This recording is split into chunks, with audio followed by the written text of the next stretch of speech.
Hello po, Sir Derwin. Okay, so ano pa masasabi niyo about dun sa events ninyo today na Encantadia? Sa magandang hapon sa ating lahat, and of course, ang masasabi ko sa events natin na Encantadia, ito po ay isang napakahalagang fashion show na nangyari ngayon sa buhay ko, especially sa mga models natin.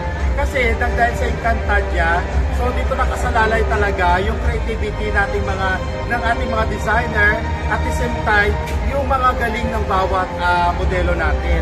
So maraming salamat talaga sa mga parents natin na nagbigay talaga ng cooperation even sa kay Direct Miller, sa ating mga operator, and of course, sa ating venue po dito po sa Alimol, Araneta Center. So marami po salamat. So, yun na po. Thank you po, Sir Derwin, at mabuhay po kayo. And congratulations po sa event ninyo. Thank you so Thank much. you po.